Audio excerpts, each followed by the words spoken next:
कहते हैं कि अमावस्या की रात काली शक्तियां अपने चरम पर होती हैं और अपने लिए शिकार की तलाश में रहती हैं।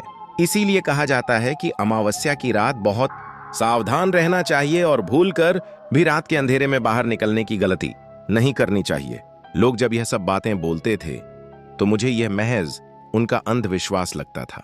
मुझे भूत प्रेत और उनसे जुड़ी कहानियों पर कभी विश्वास नहीं होता था, लेकिन मेरी जिंदगी की उस एक अमावस्या की रात ने मेरी सोच को हमेशा के लिए बदल कर रख दिया। बात तब की है जब मैं 17 साल का था। गर्मियों के दिन थे। हम सब नानी के घर पर सीतामढ़ी रुकने गए हुए थे, जो बिहार में बसा हुआ एक छोटा सा गांव है। मैं, माँ और हमारे साथ मेरा छोटा भाई नितिन और छोटी बहन नीति भी थी। शाम के समय हम सब मिलकर घर के आंगन में खेल रहे थे। तभी मामी अपने हाथ में एक पूजा की थाली लेकर आईं। उन्होंने घर की चौखट के बाहर जाकर दीवार और दरवाजे पर हल्दी के कुछ टीके लगाए और अपने हाथ पर हल्दी लगाकर दीवार पर उसकी छाप लगा दी। मुझे कुछ समझ नहीं आया तो मैंने मामी से पूछा, अरे मामी, ये आप क्या कर रही हो? घर के बाहर ये हल्दी के टीके क्यों लगा रही हो? तब नानी अपनी लाठी के सहारे चलती हुई आंगन में आईं और बोली, बेटा, आज रात अमावस की रात है। गांव में आज की रात काली शक्तियां भटकती रहती हैं। इसीलिए घर की सुरक्षा के लिए सब गांव वाले अपने घर के बाहर यह हल्दी के टीके लगाते हैं, ताकि किसी भी काली शक्ति का साया घर पर ना पड़े। मैंने हंसते हुए कहा, क्या नानी, आप भी? दुनिया कहां से कहां पहुंच गई है और आप अभी भी इन मनगढ़ंत बातों पर विश्वास करते हो। शहरों में तो कोई ऐसा कुछ नहीं करता, लेकिन फिर भी वहां ऐसा कुछ नहीं होता। नानी ने मुझे टोकते हुए कहा, लेकिन यह गांव है बेटा, यहां पर यह सब चीजें बहुत आम है। चलो, अब तुम अंदर जाओ और सुबह होने तक अब कोई भी घर के बाहर नहीं निकलेगा। मुझे उस समय उन सब की बातें मनगढ़ंत लग रही थीं, लेकिन मैं बड़े लोगों से बहस भी क्या करता, इसलिए चुपचाप अंदर कमरे में चला गया। मामा जी भी उस दिन सूरज ढलते ही घर आ गए। गली के बच्चे जहां रात तक गली में खेलते रहते थे, आज शाम के 7 बजे ही वह गली भी एकदम सुनसान हो गई। मैंने मन ही मन सोचा, गांव के लोग भी ना कितने डरपोक होते हैं। अमावस्या की रात की फालतू अफवाहों से सब अपने घरों में छिपकर बैठ गए। तभी मेरे मामा जी का बेटा वीर बोला, नहीं समीर भैया, यह सब अफवाहें नहीं हैं। गांव के बहुत से लोगों ने अमावस की रात को चुड़ैल, प्रेतों और डायनों को गांव में भटकते हुए देखा है। और हमारे घर के सामने वो जो पीपल का पेड़ है, सतीश काका ने तो पिछले साल अमावस की रात को उस पेड़ पर चुड़ैल को देख लिया था। उसके बाद उनकी जो हालत खराब हुई, पूरे 1 महीने में जाकर वो अपने बिस्तर से उठ पाए थे। मैंने वीर की बात सुनकर कहा, अच्छा, तब तो अब मैं भी उस चुड़ैल को देखूंगा।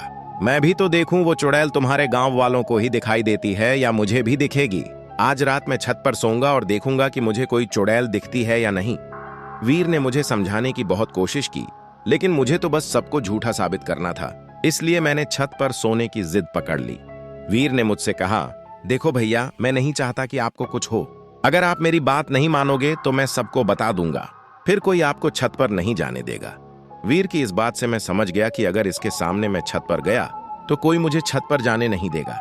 मैंने उसे टालते हुए कहा, अच्छा ठीक है, नहीं जाऊंगा मैं छत पर, तू निश्चिंत रह। मैंने वीर को ऐसा विश्वास दिलाया और उसके साथ कमरे में जाकर सोने की एक्टिंग करने लगा। उसी कमरे में हमारे साथ मेरा छोटा भाई नितिन भी सोया हुआ था। थोड़ी देर बाद वो दोनों बातें करते करते गहरी नींद में सो गए।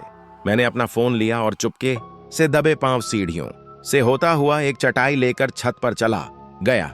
मैंने छत पर चटाई बिछाई और उस पर लेट गया। मेरा चेहरा गली की तरफ था।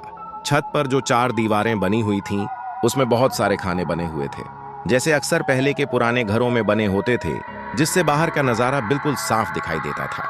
रात अमावस्या की थी तो चांद की कोई रोशनी नहीं थी, लेकिन घर के सामने जो पीपल का पेड़ था, उसके नीचे बहुत सारे दिए जले हुए थे, जिन्हें गली मोहल्ले के लोगों ने ही जलाया था। मैं बहुत देर तक एकटक उसी पीपल के पेड़ की तरफ देखता रहा, लेकिन मुझे कुछ भी दिखाई नहीं दिया, तो मैं बोर होकर अपने फोन में गेम खेलने लगा। मुझे छत पर आए लगभग 1 घंटा बीत गया था और रात के लगभग 1:30 बज गए थे। मुझे हल्की हल्की ठंड लगनी शुरू हुई, तो मैंने सोचा कि अब नीचे चला जाता हूँ। मैं चटाई से उठने ही वाला था कि तभी मुझे लगा कि मेरे पीछे से अभी अभी कोई चलकर गया है। मुझे लगा कि शायद नीचे किसी को मेरे छत पर होने का पता चल गया है और शायद मामा जी मुझे बुलाने के लिए छत पर।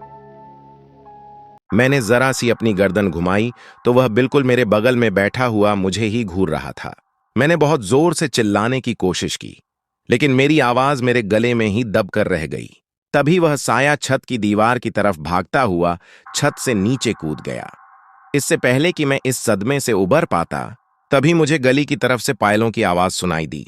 मैंने मुड़कर गली की तरफ देखा तो मेरा ध्यान सीधे उसी पीपल के पेड़ पर पड़ा। मैंने जो उस रात अपनी आंखों से देखा, वह मैं जिंदगी में कभी भूल नहीं सकता। पीपल के पेड़ से उल्टी लटकी हुई एक चुड़ैल मेरी ही तरफ देख रही थी। वह मेरी ओर देखकर बहुत ही भयानक तरीके से हंसी। तभी मैंने देखा कि पड़ोस में रहने वाले मेरे मामा जी के दोस्त सतबीर सिंह अपनी साइकिल पर आ रहे थे। शायद वो कहीं काम से गए थे और काम से लौटने में उन्हें बहुत देर हो गई थी। वह अपने घर की तरफ बढ़ रहे थे, लेकिन बहुत घबराए हुए थे। वह साइकिल चलाते हुए जैसे ही उसी पीपल के पेड़ के पास पहुंचे, मैंने देखा कि अब वह चुड़ैल वहां पर नहीं है। पर सतबीर मामा जी को वहां पर देखकर मेरी रूह कांप रही थी, क्योंकि मैं जानता था कि वह चुड़ैल उन्हें नुकसान जरूर पहुंचाएगी। मैंने डर के मारे कुछ पलों के लिए अपनी आंखें बंद कर लीं, लेकिन जब दोबारा आंखें खोलकर देखा तो ना तो वहां पर सतबीर मामा जी थे और ना ही वह चुड़ैल पेड़ पर लटकी हुई थी। मुझे लगा कि अब सब कुछ बिल्कुल शांत हो गया है और सतबीर मामा जी भी सुरक्षित अपने घर पहुंच गए हैं।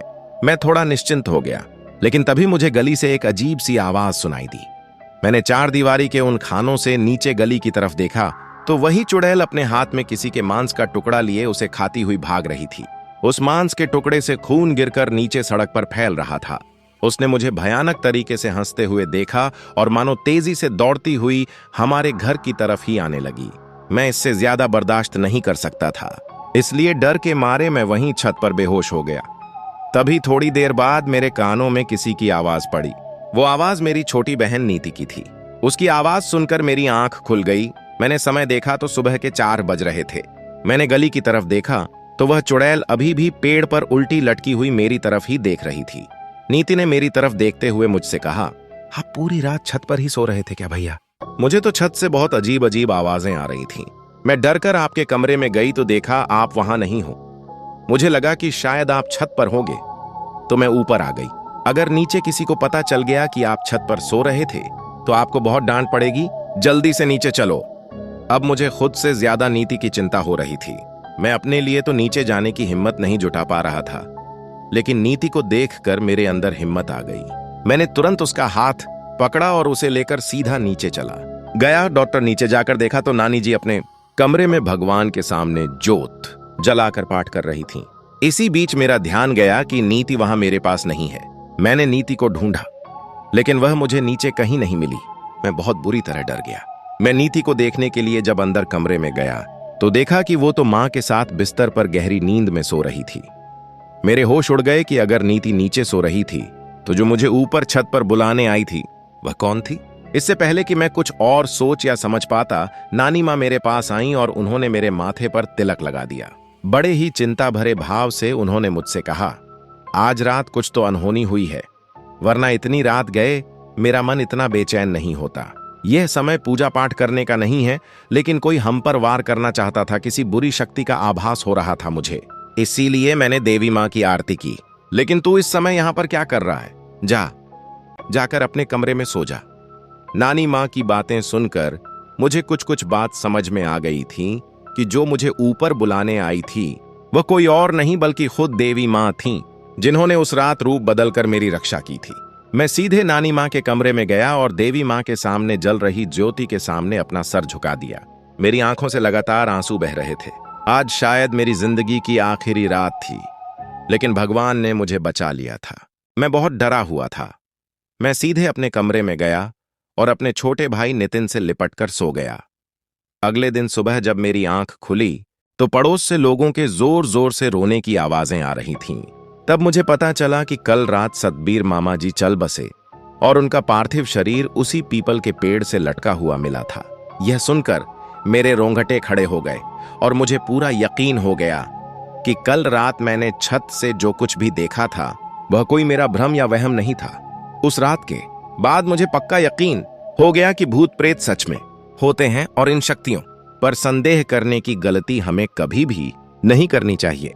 मैं उस खौफनाक रात के बाद फिर कभी अमावस्या के समय अपने नाना जी के गांव नहीं गया, लेकिन अभी भी जब भी कभी मैं उस रात के बारे में सोचता हूं तो वही अमावस्या की खौफनाक रात मेरी आंखों के सामने घूमने लगती है।